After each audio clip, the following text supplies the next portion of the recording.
Eh bien, bonjour à tout le monde et bonjour à tous les frères en Afrique, en France, en Belgique et aux endroits que Dieu vous appelle.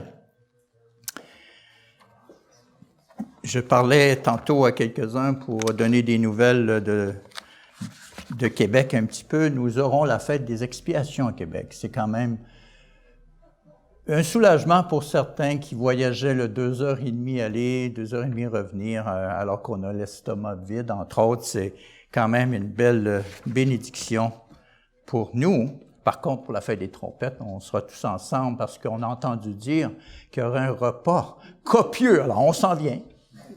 Mais moi, je reste à Napierville. De toute façon, j'y serai. Le titre du message est celui-ci. Instruisez-vous par une comparaison tirée du figuier. Instruisez-vous par une comparaison tirée du figuier. Un chrétien était devant une assemblée assez récemment, j'ai entendu parler de ça, qu'il posait la question parce que peut-être il y avait, je ne sais pas exactement pourquoi il était inspiré par cette question-là, poussé à cette question-là. Il a demandé sur un ton très positif, « Êtes-vous content, heureux d'être dans les temps de la fin? » La plupart des gens, à cause du ton enthousiaste, ils ont dit « Oui! » Mais c'est d'autres. Je pense qu'on devrait temporiser ça un peu avec une remarque, peut-être une personne qui n'avait pas autant de distinction, mais dans le monde des artistes, je crois que c'est Claude Dubois, peu importe qu'on l'aime ou pas, qui lui a dit, lorsqu'on lui a posé la question, « Êtes-vous heureux, Claude? » Il a dit, « Je suis satisfait. Mais comment puis-je être heureux en voyant tous les gens qui souffrent dans le monde et qui sont les victimes de violences atroces? » Et le chrétien, lui, et nous, les enfants de Dieu, quelle devrait être notre position en cela?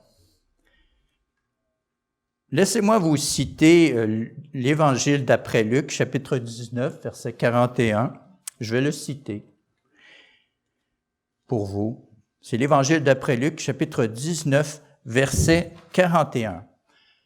Parce que Jésus-Christ, comme vous le savez, était non seulement l'apôtre, comme l'a dit l'auteur aux Hébreux, non seulement était destiné à devenir notre souverain sacrificateur, mais il était le prophète des prophètes. Et il savait ce qui allait arriver à sa ville chérie, Jérusalem. Et en voyant l'avenir, voyez l'attitude qu'il avait dans l'Évangile d'après Luc, chapitre 19. Comme il approchait de la ville, Jésus, en la voyant, pleura sur elle. En voyant ce qui allait venir, pleura sur Jérusalem.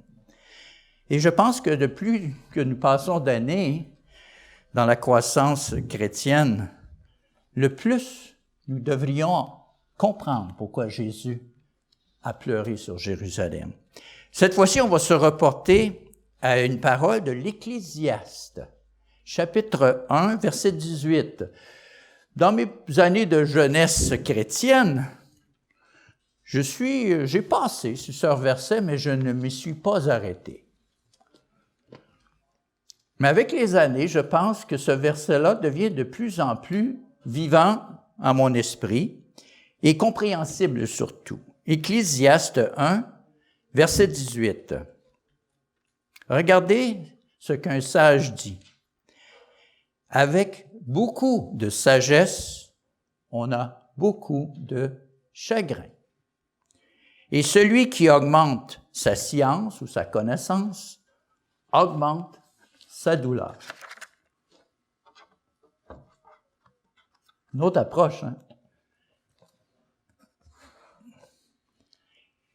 Mettons ça avec ce que l'apôtre Pierre nous dit. On s'y reportera pas, mais je vais tirer les extraits nécessaires de la deuxième lettre de Pierre. Alors, on est à la fin du ministère de Pierre, l'apôtre. Il écrit une deuxième lettre et au chapitre 3, il dit que son but, entre autres, est d'éveiller par des avertissements notre saine intelligence vis-à-vis quoi? Si on lit jusqu'au verset 3, le contexte c'est pour les événements des temps de la fin. Alors, on pourrait dire l'enfant de Dieu est pris dans un dilemme qu'il doit être éveillé à ce qui s'en vient, puis en même temps, selon ce qu'on comprend des Écritures, ça nous fait de la peine, ça nous accable parfois. Si on voit les conséquences du déroulement des prophéties. Et aujourd'hui, on sait que l'Église de Dieu, une de ses forces depuis, je dirais, 70 ans, a été justement d'essayer d'éveiller la saine intelligence des gens par des avertissements concernant les choses des derniers jours. Et c'est dans ce contexte-là que Jésus parle dans Marc 13, c'est ce verset au fond qu'on va développer. Et surtout, on va le rendre en relation avec d'autres versets que Jésus aussi, ou certaines paroles que Jésus a dites, ou certaines choses qu'il a faites vis-à-vis le figuier. Notre mot-clé, autrement dit, c'est figuier. Marc 13, verset 28. La bonne nouvelle de Marc 13, verset 26. On est dans le contexte quand Jésus parle justement des temps de la fin. Et voici ce qu'il déclare. On y reviendra ensuite pour voir plus de choses qui nous concernent. Instruisez-vous par une comparaison tirée du figuier, dès que ses branches deviennent tendres et que les feuilles poussent, vous connaissez que l'été est proche. C'est une parabole, c'est une intrigue. En quoi on peut être instruit par ça? Est-ce qu'il y a quelque chose de profond dans cette parole-là? Elle doit nous instruire, et on va s'instruire davantage aujourd'hui. Aujourd'hui, j'aimerais que nous comprenions donc davantage l'instruction que nous pouvons tirer de cette comparaison. Et pour cela, j'aimerais rapprocher l'utilisation du mot figuier aussi de deux endroits principaux où Jésus fait référence à cet arbre à fruits. Donc, on va voir trois utilisations. On va voir, je l'espère, comment elles s'imbriquent l'une dans l'autre pour qu'on puisse s'en instruire. Jésus a donné un premier enseignement en utilisant une parabole, aussi du figuier, mais c'est dans l'Évangile d'après Luc 13, à partir du verset 6. On la connaît, la plupart d'entre nous, et on va commencer à cheminer dans cette instruction. Donc, d'après Luc 13, verset 6. C'est l'Évangile d'après Luc 13, verset 6. Il disait aussi cette parabole, donc il a déjà parlé du figuier. Un homme avait un figuier planté dans sa vigne. Ah, c'est intéressant ça. Est-ce qu'on se souvient du symbolisme du millénium? Qu'est-ce que c'est, entre autres, ou de la paix? C'est quand quelqu'un peut entrer dans sa vigne et être assis sous son figuier. Symbole, bien sûr, de bien-être, d'abondance, de paix pour Israël. Mais cette fois-ci, il vient y chercher du fruit et n'en trouva pas. Alors cet homme-là dit au vigneron, « Voici 3 ans que je viens chercher du fruit sur ce figuier et je n'en trouve pas. Coupe-le donc, pourquoi occuperait-il la terre inutilement? » Le vigneron lui répondit, « Maître, laisse-le encore 7 années, le temps que je creuse tout autour et que j'y mette du figuier.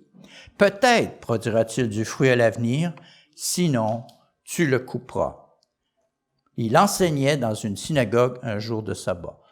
La plupart d'entre nous, on a compris ici que c'est fortement, probablement que Jésus est en train de donner une image que on doit, après un certain temps, produire du fruit. Et que si on n'en produit pas, le vigneron, Jésus-Christ, va faire des efforts pour nous entourer de soins et éventuellement, si ça ne fonctionne pas, c'est peut-être pas on n'a peut-être pas vraiment le fruit de la repentance. On n'a peut-être pas vraiment compris. Ça, c'est sur une base individuelle. Mais ici, vous allez voir que Jésus-Christ, oui, toute écriture est d'abord sur une base individuelle, mais il parle du figuier pas sur une base strictement individuelle. Le figuier symbolise quelque chose. Et l'utilisation du 3 ans, il y en a plusieurs exégètes, vous êtes d'accord avec moi, si vous avez lu un petit peu là-dessus, ils ont dit, il faisait allusion que le figuier, c'était, entre autres, la direction d'Israël, c'était sa ville, c'était son pays, que s'il ne produisait pas des fruits après le ministère de 3 ans et demi de Jésus-Christ, qu'éventuellement, il y aurait des conséquences, c'est qu'il devait être coupé. Bon, et je crois que le contexte justifie cette explication-là. Je ne crois pas que ce soit une simple coïncidence que Luc, après ça, va nous donner un fait de ce que Jésus a fait, justement, et de l'ambiance qu'il a vécue. Alors, qu'est-ce que Luc va insérer? On ne s'y reportera pas, mais vous pourrez les lire, les versets suivants, 11 à 16. Vous allez voir que ce qui se passe, c'est qu'il y a une femme qui est infirme depuis 18 ans. Elle est là dans la synagogue et Jésus-Christ décide de la guérir.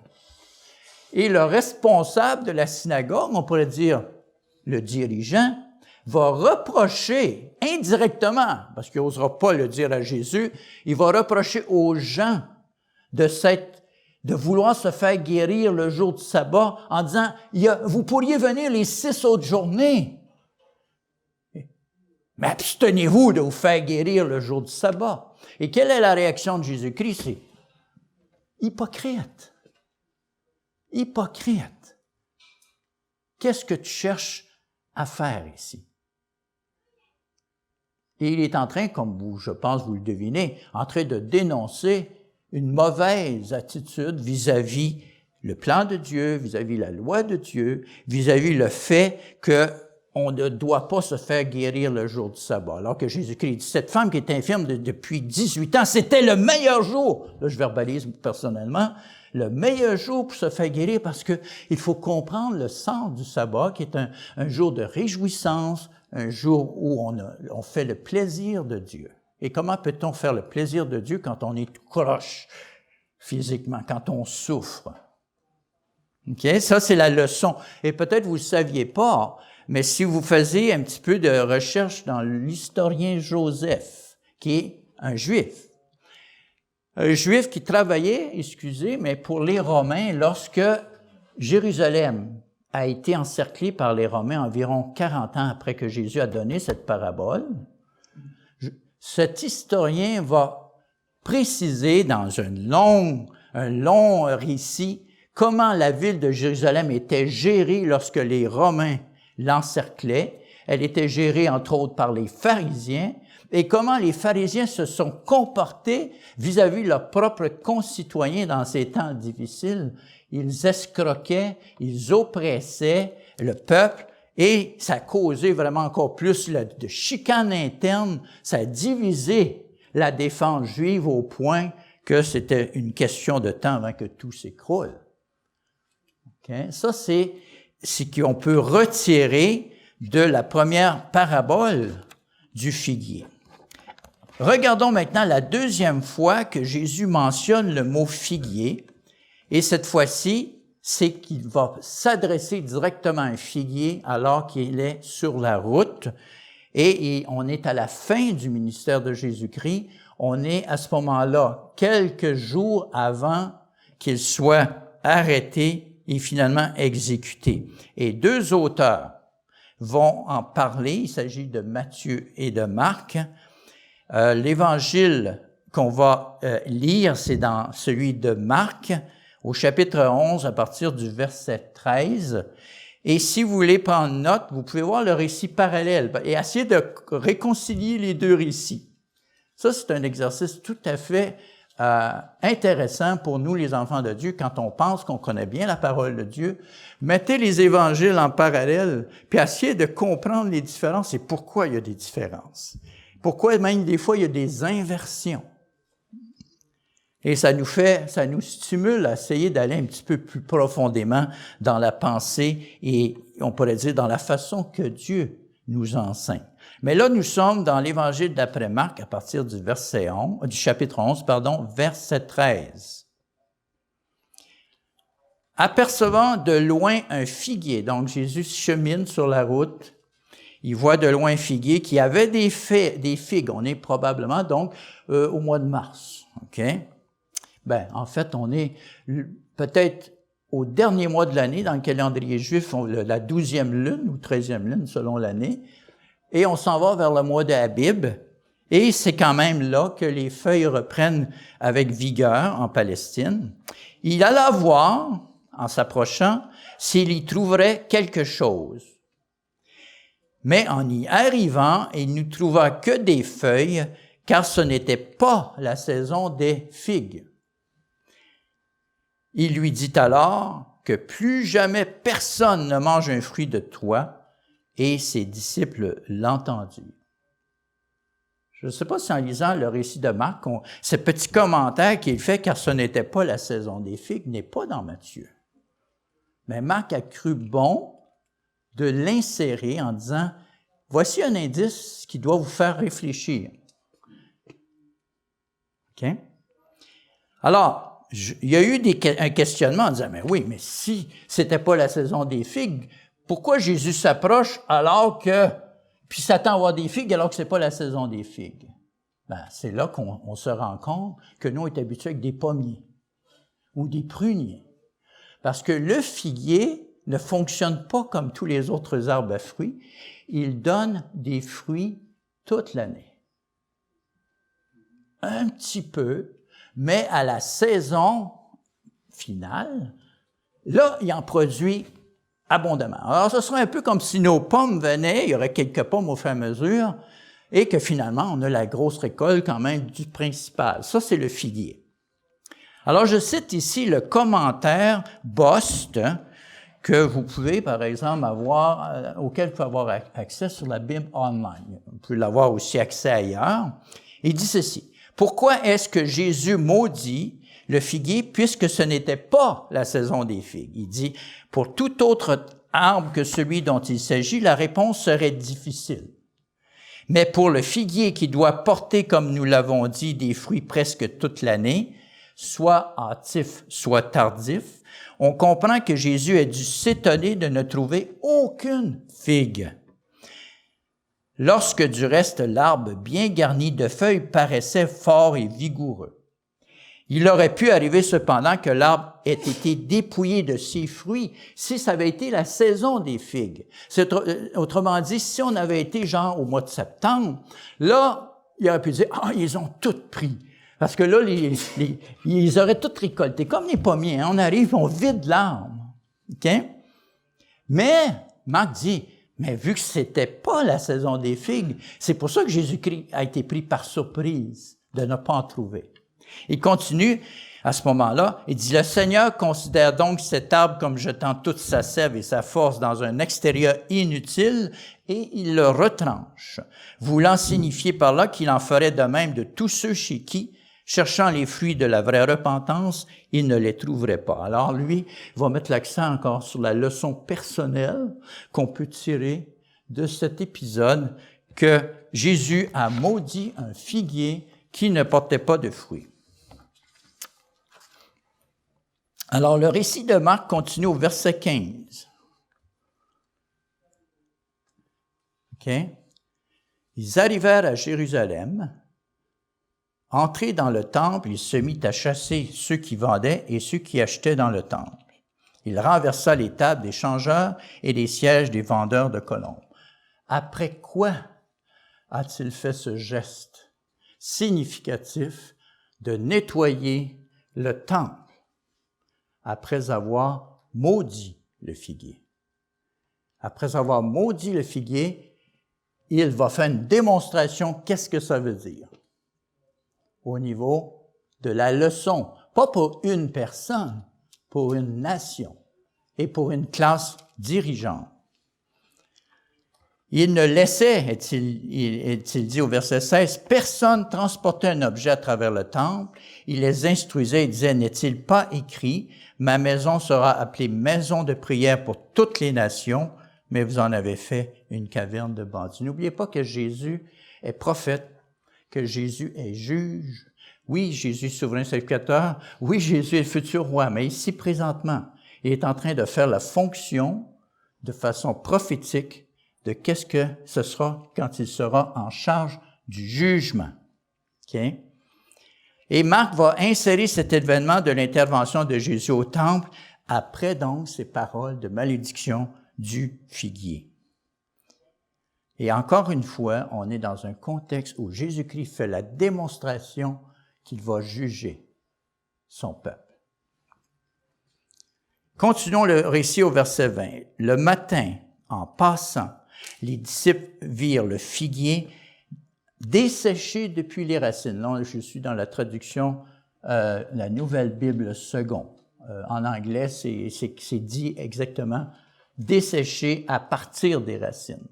Et c'est là qu'un frère est venu me voir en disant, le texte de Matthieu dit que il a desséché tout de suite quand Jésus-Christ a parlé. Et Marc ajoute que c'est seulement le lendemain qu'ils s'en sont rendus compte. Alors, où est la contradiction? Il n'y en a aucune. Parce que quand un figuier dessèche depuis les racines, ça doit commencer dans les racines, puis finalement, ça se manifeste dans les figues. Alors, la parole de Christ a touché aux racines du figuier, et le résultat s'est fait sentir, s'est fait voir le lendemain. Okay? Il faut comprendre qu'en mettant les textes ensemble, il n'y a pas de contradiction. Alors, verset 21, Pierre, se rappelant ce qui s'était passé, lui dit, « Rabbi, regarde, le figuier que tu as maudit s'est desséché. » Alors là, c'est là que je vais faire l'hypothèse et on va la rattacher finalement à la troisième personne. Permettez-moi de suggérer que cet épisode du figuier desséché était un signal que Christ lançait pour annoncer le dessèchement de sa propre nation. D'ailleurs, les détails de la destruction de Jérusalem et de la captivité de ses proches suivront quelques jours plus tard. Mais avant d'aller là, voyons un petit peu aussi le verset 22 et 23 parce que ça nous aide à comprendre que dans ce contexte-là, pourquoi ensuite il va dire ceci comme remarque à la question « Wow, le figuier a desséché, qu'est-ce qu'on peut en tirer comme leçon? » Jésus dit « Ayez la foi en Dieu. » Moi, ça m'a toujours un petit peu mis mal à l'aise, ça. En quoi, moi, je pourrais me pratiquer à me promener dans un, je sais pas, moi, parmi les arbres, puis commencer à maudire des pommiers, juste pour voir si ça peut m'aider à avoir de la foi. Vous comprenez ce que je veux dire? Je voyais pas trop de rapport. Mais quand c'est dans un contexte où Jésus-Christ, la parole incarnée, le prophète des prophètes, le visionnaire des visionnaires, est dans une époque où il donne des leçons et qui dit de s'instruire par ces leçons-là pour des événements nationaux ou d'importance grande, je pense qu'on voit c'est important d'avoir la foi. Parce que si on n'a pas la foi, on ne pourra pas traverser les périodes difficiles qui nous attendent. Et on ne pourra pas vraiment comprendre les événements. Regardez maintenant ce qu'il va nous dire au verset 23.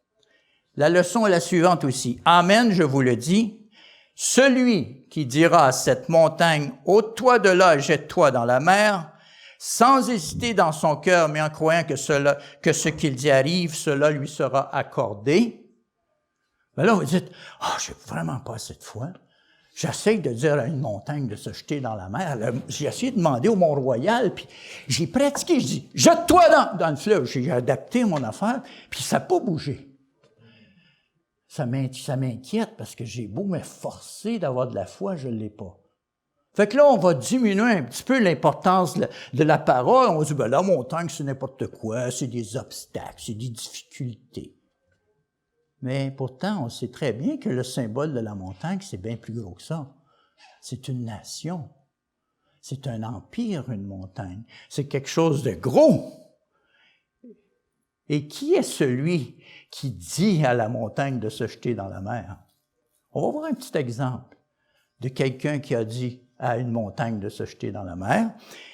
Parce que c'est une leçon pour nous que Jésus-Christ est en train de révéler que nous sommes les disciples de quelqu'un qui sait où il s'en va dans la prophétie, qui est capable d'accomplir ses propres paroles prophétiques et qui va le faire dans un certain ordre.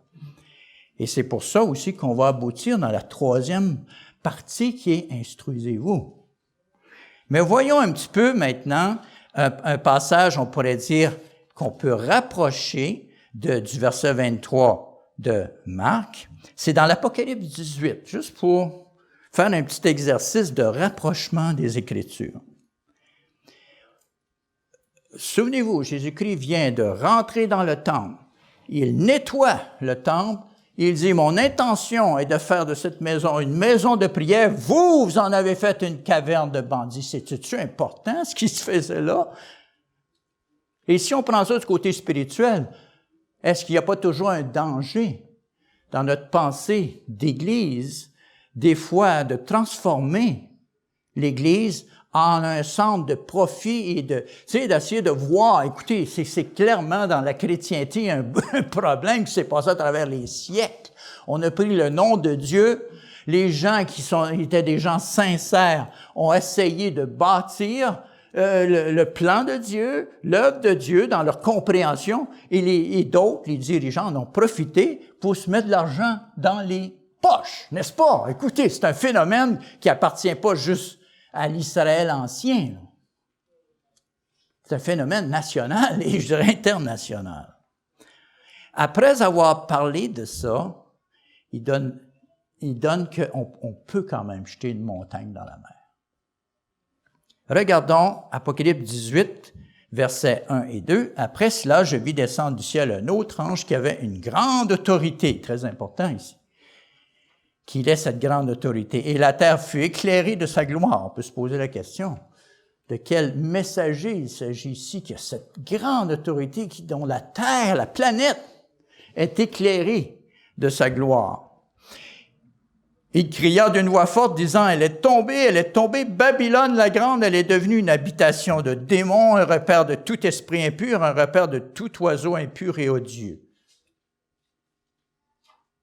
Alors ici, dans l'Apocalypse, on sait que Babylone, ça représente le système à la fois politique, économique, ici c'est plutôt économique, l'aspect du chapitre 18, et aussi religieux, qui, dans les temps de la fin, en tout cas, va ressurgir avec une puissance et, on pourrait dire, une unanimité, on pourrait dire, la plupart des êtres humains sur la planète.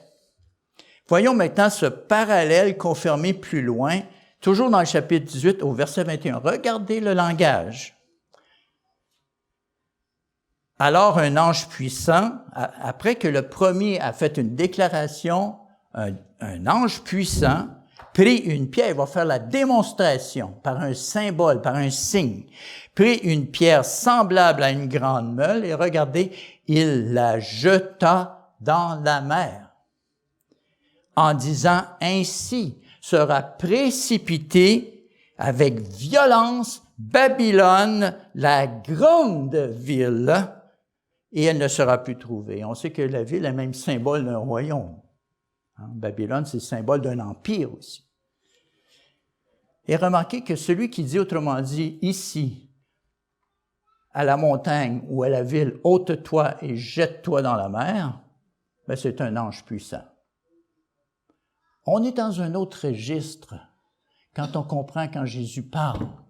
Oui, il est important que nous devons développer la foi, mais c'est toujours dans un contexte, on pourrait dire, très, très important de l'ensemble de la planète, de l'ensemble des événements, de l'ensemble de ce qui attend le chrétien des temps de la fin, parce qu'on est dans le contexte des temps de la fin.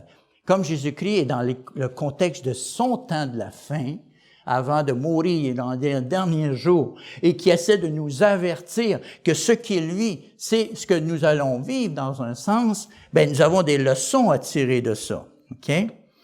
Je pense que ça va devenir clair avec le troisième élément, c'est celui dont Jésus-Christ dit « Instruisez-vous ». C'est dans Marc 13, on l'a vu tantôt, mais on va voir le contexte, cette fois-ci, à partir du verset 2. OK? Marc 13, verset 2. Regardez bien ce que la troisième fois qu'il va parler du figuier, tout ça s'est interconnecté. La première fois, il lance un message en disant « On va lui donner encore 1 an, sinon, après ça, on va le couper. » La deuxième fois, c'est qu'il donne la démonstration qu'il peut, par sa simple parole, faire sécher comme ça un figuier, que ça a pris à peine 24 heures pour en voir les effets. Et la troisième fois, voici ce qu'il dit d'abord, concernant Jérusalem, il dit, « Vois-tu ces grandes constructions, verset 2, il ne restera pas pierre sur pierre qui ne soit renversée. » Et on connaît aussi tout le reste. On va lire quand même le verset 3 et 4. Il s'assit sur la montagne des Oliviers.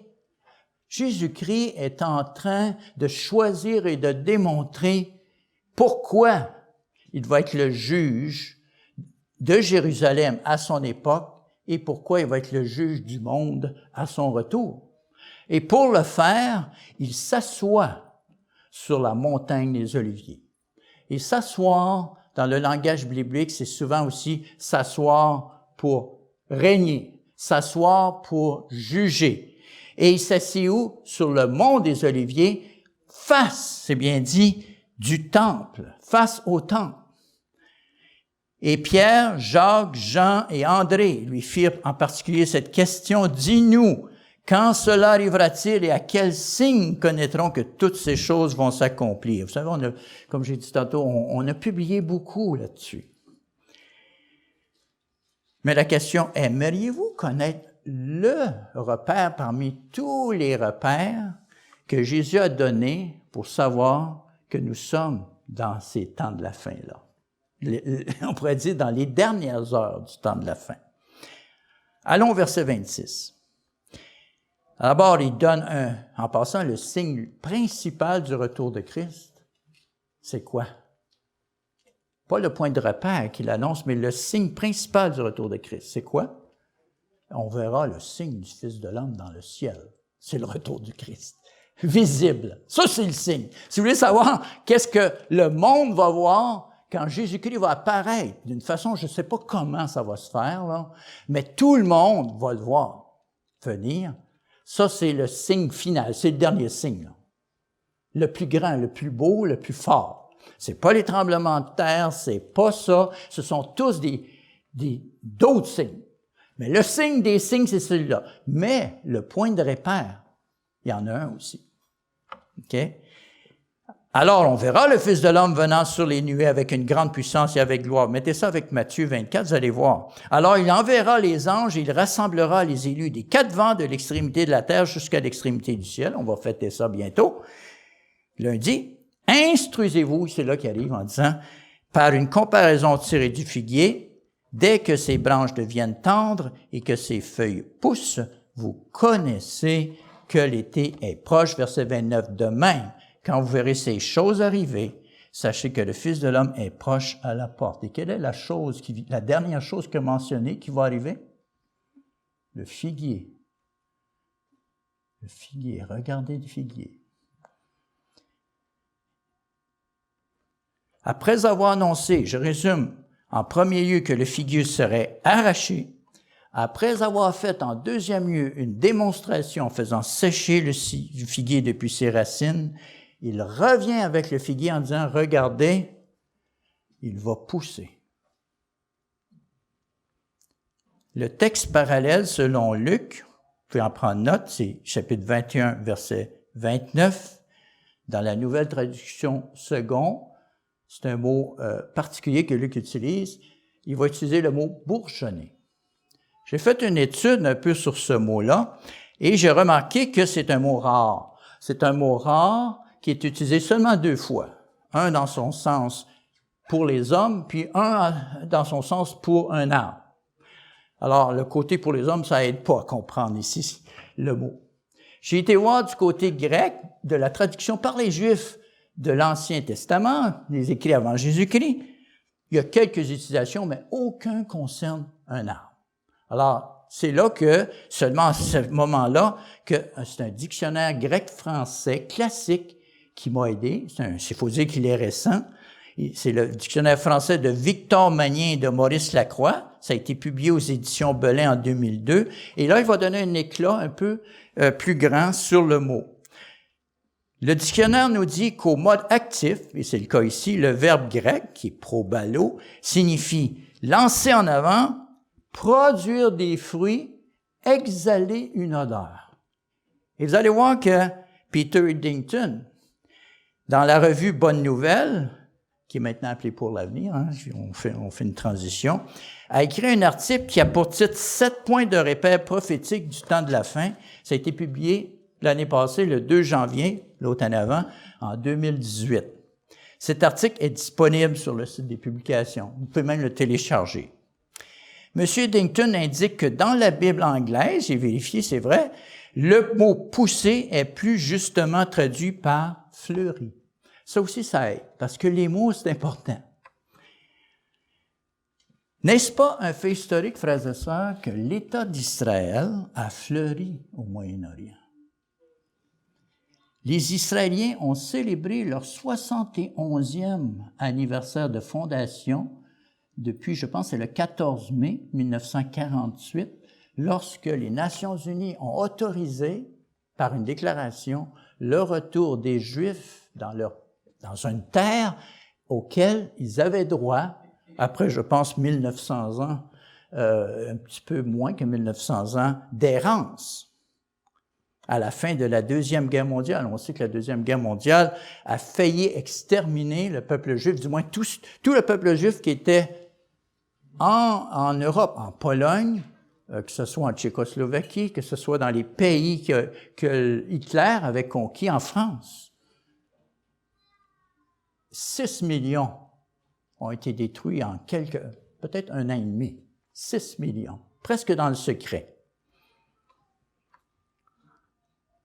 Vous savez, notre génération peut en témoigner la véracité.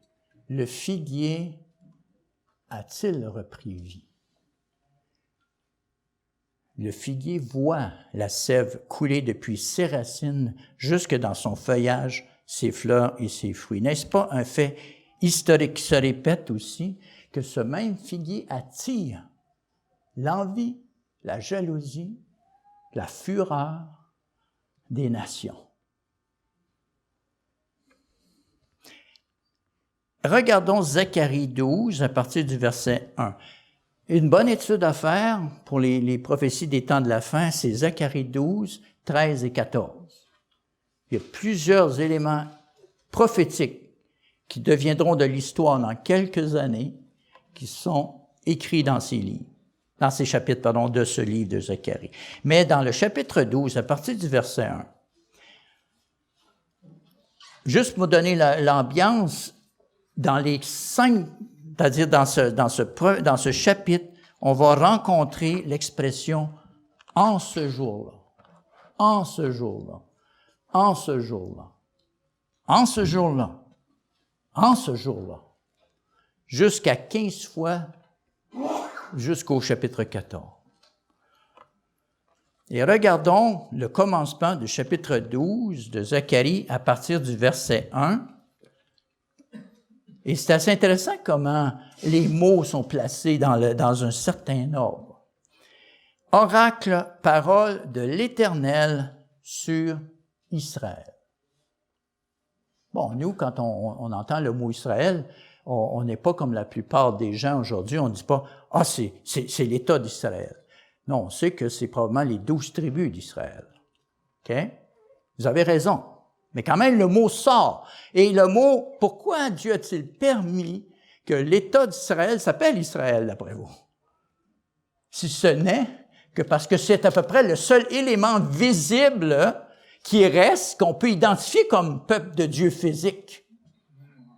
Parce qu'on ne peut pas trop compter sur les 10 tribus perdues. Parce que ça n'est pas encore tout à fait retrouvé. Je veux dire, dans la plupart des gens. Les gens ne se sont pas retrouvés. OK?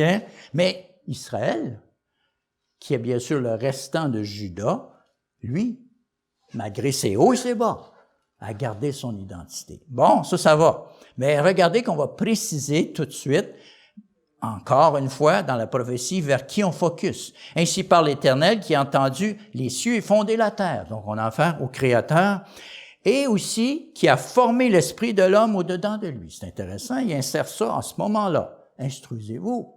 Et ça se fait par l'esprit. D'abord, notre esprit qu'on exerce, mais l'esprit éclairé par l'Esprit de Dieu. Voici, je ferai de Jérusalem. Boum, il va tout de suite au but. Une coupe d'étourdissement pour tous les peuples d'alentour, il va préciser, et aussi pour Juda dans le siège de Jérusalem. Wow! Ça va recommencer. Un autre siège de Jérusalem. Là, on est dans ce jour-là. On est dans ce jour-là, même pas dans ces jours-là. En ce jour-là, je ferai de Jérusalem une pierre pesante pour tous les peuples. Tous ceux qui la soulèveront seront meurtris, parce que eux vont la soulever pour l'acheter à la mer. Ils veulent l'acheter à la mer. C'est drôle, hein? Dans un sens, ils veulent appliquer à l'envers, hein, ce que Jésus-Christ a dit qu'il allait arriver. Dieu dit, on va jeter une montagne dans la mer, puis il précise dans l'Apocalypse que ce sera Babylone. Mais qui veut jeter Israël à la mer? Il y a des nations autour. Ils l'ont écrit, ils l'ont dit, ils l'ont annoncé. Intéressant, hein? Ils veulent la soulever, mais ils vont être meurtris. Et toutes les nations de la terre s'assembleront contre elle. S'il y a quelque chose qui va faire l'unanimité à un moment donné, c'est qu'il faut vraiment remplacer ce qui se passe là-bas par la sanité. Hein? Vous savez, lorsque les nations maudissent les descendants allégués d'Abraham, elles s'attirent la malédiction. Savez-vous pourquoi? Parce que Dieu a donné sa parole là-dessus. Et il l'a fait sur une base personnelle avec son ami personnel qui avait le nom Abraham. Et qu'est-ce qu'il a dit? Il a dit, on fait alliance, toi puis moi. Je m'engage. Et voici à quoi je m'engage. Chapitre 12 de Genèse. On reviendra, gardez votre place dans Marc, OK? Ben là, vous l'avez peut-être perdu. Enfin, c'est pas grave. En fait, vous l'avez perdu, la place, mais Marc est toujours dans votre Bible. Ça, je peux vous rassurer là-dessus. Mais Genèse 12, verset 3. Vous savez, c'est une chose de souligner les manquements d'une personne, d'un peuple ou d'une nation. C'en est une autre de dénigrer, de mépriser, de soupçonner, de dire du mal et de maudire. Et parfois, certains d'entre nous, on n'a pas toujours les deux côtés de la médaille. Ne croyez pas nécessairement que les nouvelles qui sont données au Canada donnent toujours les deux côtés de la médaille. Pas plus aux États-Unis, n'est-ce pas? Quoique aux États-Unis, il y a au moins une petite influence qui fait que ça serait bon, parce que si vous voulez qu'on continue à fonctionner, surtout l'État de New York, où il y a quand même plusieurs Juifs là-bas, ils essaient au moins de faire en sorte que, mais donnez au moins les deux points de vue, s'il vous plaît. Regardons ensemble, donc, Genèse 12. Je bénirai, c'est Dieu qui parle à Abraham, ceux qui te béniront, je maudirai ceux qui te maudiront. Mais regardez comment ça finit. Regardez comment ça finit, le verset. Et toutes les familles de la terre seront bénies en toi. Ça finit bien. Vous savez, le projet de Dieu va se réaliser un jour. On est, nous, justement, dans cette compréhension partielle, il faut quand même le dire, de ce grand plan qui avance. Pourquoi ça va s'accomplir? Parce que Dieu l'a dit. Aussi simple que ça. Et Jésus-Christ l'a prophétisé, et à ce moment-là, ça va s'accomplir aussi en lui. La semence promise à Abraham, quand il dit « en toi », c'est en toi, puis en ta semence surtout. Maintenant, comment Jésus-Christ, quel est un des titres que Jésus-Christ a? Il y en a plusieurs. Il est souverain sacrificateur. Hein? Il est prophète, il est l'apôtre. Un titre un peu étrange, il porte le nom de lion. Mais lion de quoi? Apocalypse 5:5 nous révèle un aspect important de Jésus-Christ. On est dans un contexte, encore une fois, prophétique, tellement touchant que l'apôtre Jean est en vision. Il voit l'agneau, entre autres, qui est sacrifié. Il voit un livre qui a 7 sceaux. Et là, il sent que c'est des prophéties, puis il sent qu'il y a des clés là-dedans pour l'avenir de l'humanité. Et il est comme enthousiaste, il est comme pris pour vouloir comprendre et savoir.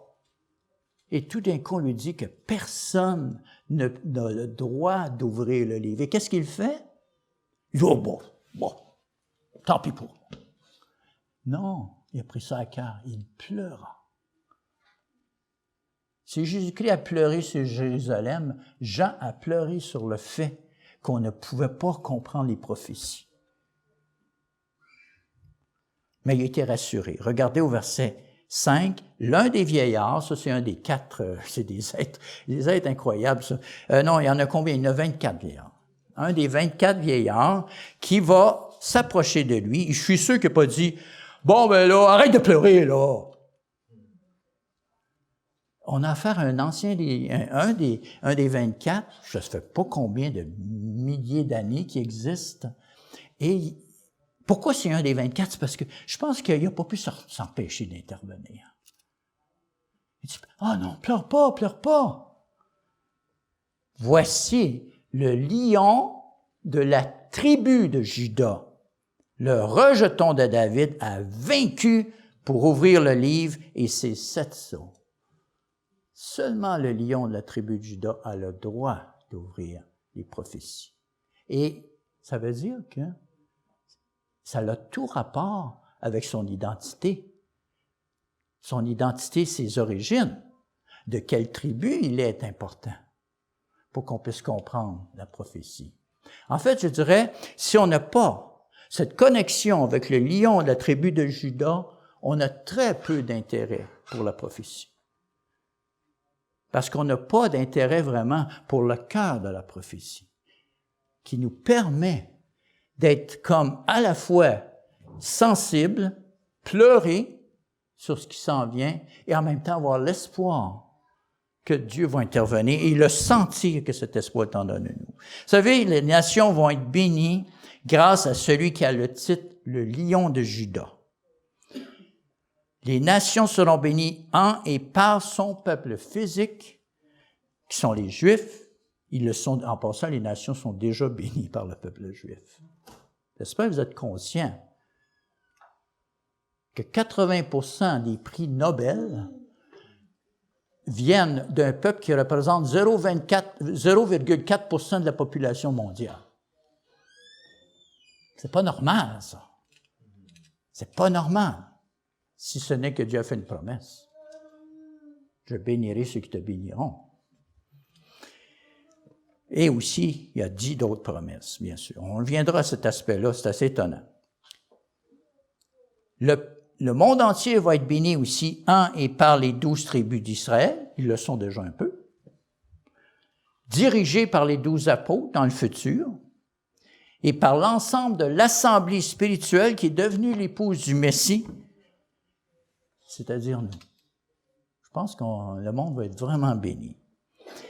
Mais, en attendant, il y a la controverse. Vous savez, Salvatore Adamo. Est-ce qu'il y en a qui se souviennent de Salvatore Adamo? Salvatore Adamo, c'est un Belge, avec un nom comme ça. Il chantait, lorsqu'il a visité la nation d'Israël, dans ses premiers soubresauts, c'est dans les années 60, une chanson qui a pour titre « Inch'Allah ». Dans cette chanson, il fait référence à l'Holocauste, où 6 millions de Juifs ont péri sous la politique d'extermination d'Hitler. Savez-vous comment elle s'appelait, cette politique-là? son code, la solution finale. Atrocité, outrancier. Calculé d'avance d'exterminer un peuple. Et Adamo va chanter pour souligner la résilience de ce peuple et l'ingéniosité de ses survivants, qui ont fait fleurir le désert qui était devenu la Terre Sainte. Je ne sais pas si vous saviez, mais en 1948, si vous visitiez, il y a des photos, vous pouvez aller voir sur Internet, si vous visitiez ce qui s'appelait la Palestine, en passant, ça c'était une insulte faite par les Romains, là, qui auront rebaptisé la Terre Sainte, la Palestine, c'est-à-dire terrain des Philistins. C'était pas très beau. En fait, il y avait des marécages. Quand il y avait un peu d'eau, c'était des marécages. Il y avait des maringouins. Et les premiers colons, là, qui étaient même précurseurs avant même, qui ont inauguré officiellement, il y en a plusieurs qui sont morts en essayant de drainer ce qu'on appelle les marécages. Mais il y a aussi le désert, la partie tout à fait sèche. Okay? Alors, ils chantent Requiem pour 6 millions d'âmes qui n'ont pas leur mausolée de marbre et qui, malgré un sable infâme, ont fait pousser 6 millions d'arbres. 1960. Lui savait que le figuier est en train de pousser. Il le voyait bourgeonner. Déjà, ça fait longtemps. Mais Dieu est patient. Dieu a un plan. Mais vous savez, les chanteurs, les poètes, eux-mêmes ont été éclaboussés par la guerre ou le conflit israélo-arabe. Savez-vous que les critiques se sont levées contre Adamo? Il a été interdit d'aller chanter, entre autres, au Liban. Alors, il a modifié la chanson. En passant, c'est Delano qui a écrit Delano qui a écrit les paroles, mais il a réécrit le couplet, il l'a composé comme ceci: Requiem pour les millions d'âmes de ces enfants, ces femmes, ces hommes, tombés des deux côtés du drame, assez de sang, shalom, shalom. Ça veut dire que la paix soit du côté arabe, que la paix soit du côté aussi hébreu, israélien. Mais vous savez, pour nous, c'est des indices. Je cite Peter Dinkton qui nous rappelle dans l'article cité précédemment, il dit « Israël, l'État juif moderne, sera dans une situation particulièrement périleuse. À l'heure actuelle, 2018, elle est menacée de tous côtés. À l'Est, l'Iran bientôt armé de la force nucléaire, au Nord, la guerre chimique et biologique de la Syrie, et de partout des groupes terroristes. Et là, ça se peut que ça aille mal au Sud aussi. La Jordanie est en train de dire, si M. Netanyahou ou l'État d'Israël ne retire pas l'occupation du côté ouest, ça ira mal. Bon, ça ajoute. Tous ceux qui soulèveront la pierre vont être meurtris. Vous savez, Chantal et moi, on a eu un privilège d'aller à une conférence qui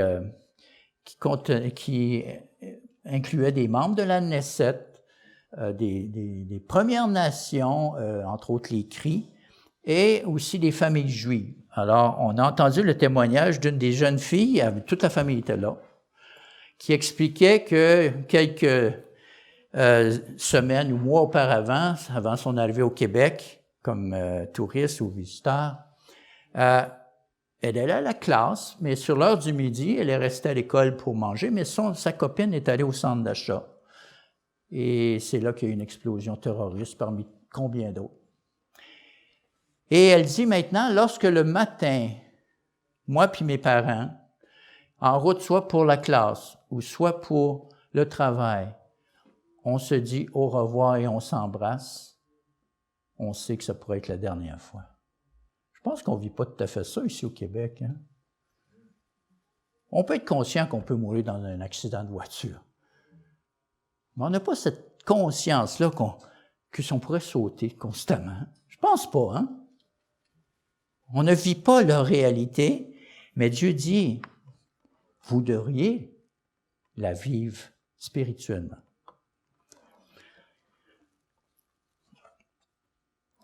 Peter Dinkton explique dans son article, là, c'est à ce moment-là qu'après que Jésus a dit, instruisez-vous de la leçon du figuier. Il dit, je cite Marc d'abord 13, verset 30, « Je vous le dis en vérité, cette génération, après avoir parlé du figuier qui refleurit, cette génération ne passera pas, que tout cela n'arrive, le ciel et la terre passeront. » Et c'est après ça qu'au verset 33, il dit, « Prenez garde, veillez, priez. » Alors, il y a un élément que j'aimerais partager avec vous, c'est le psaume 122, parce que Jésus-Christ a dit de veiller. Nous veillons et nous apprenons à veiller. D'ailleurs, les 7 repères prophétiques, entre autres de M. Dinkton, on a des brochures beaucoup là-dessus. Quels sont les signes des temps de la fin? L'Apocalypse enfin dévoilé. C'est des choses qu'on reprend, on revisite de temps en temps, on essaie de comprendre et c'est important.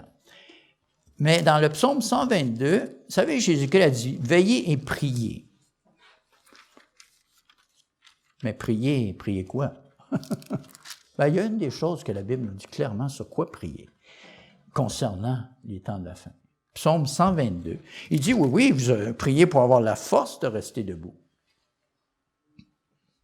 Mais Psaume 122, regardez au verset 5. Dans le contexte, c'est un cantique de degrés, c'est un des cantiques qui était chanté lors d'un des pèlerinages, des gens qui venaient pour aller à Jérusalem pour la fête. Psaume 122, c'est de David, verset 5. En parlant de Jérusalem, il dit, « Là sont les trônes pour la justice. » Remarquez le pluriel, « les trônes pour la justice. » Les trônes de la maison de David. Est-ce que présentement, les trônes sont là? C'est assez faible, là. Il n'y a pas grand trône à Jérusalem présentement. Demandez la paix de Jérusalem, que ceux qui t'aiment jouissent du repos. Voici des choses qu'on peut demander. Que la paix soit dans tes murs et la tranquillité dans tes palais. À cause de mes frères et de mes amis, je désire la paix dans ton sein. À cause de la maison de l'Éternel, notre Dieu, je fais des vœux pour ton bonheur. Alors, ici, nous avons une directive de prier pour la paix de Jérusalem. Oui, nous savons qu'il y aura des bouleversements. Mais vous savez que déjà, Dieu a son regard sur Jérusalem. Oui, il a prophétisé qu'une partie de la ville va tomber, mais pas toute la ville. Oui, il a prophétisé qu'il va y avoir un tremblement de terre, que 7000 personnes vont mourir, mais lesquelles? De quel côté de la ville? Ça, on ne sait pas. Et c'est pour ça qu'on prie. Parce que Dieu regarde en partie jusqu'à quel point son peuple spirituel, nous sommes en connexion spirituelle avec son peuple physique. Dieu regarde à ça. Parce que la première nation qui va être sauvée au retour de Christ physique, c'est Israël. Et c'est décidé comme ça. Et elle va se repentir parfaitement. Okay? C'est marqué en passant dans les prophéties de Zacharie. Vous savez, on est à l'approche de la fête des acclamations, appelée la fête des trompettes. Prions pour que Dieu nous attache par des liens d'amour spirituel à ce figuier que Jésus a fait refleurir. C'est lui qui a permis le retour de son peuple. Ce figuier, c'est son peuple du temps de la fin qui verra donc ces prophéties de Zacharie 12 à Zacharie 14 s'accomplir pour lui. C'est un figuier fragile.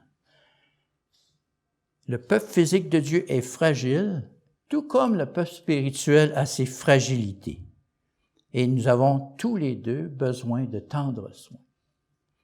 Ainsi, nous serons plus près du lion de la tribu de Juda et de ceux qu'il considérait comme la prunelle de ses yeux, comme nous sommes déjà aussi la prunelle de ses yeux pour des raisons de complicité avec Jésus-Christ, des raisons d'intimité et des raisons d'amour qu'il nous donne, son amour, et entre autres son amour pour son peuple physique.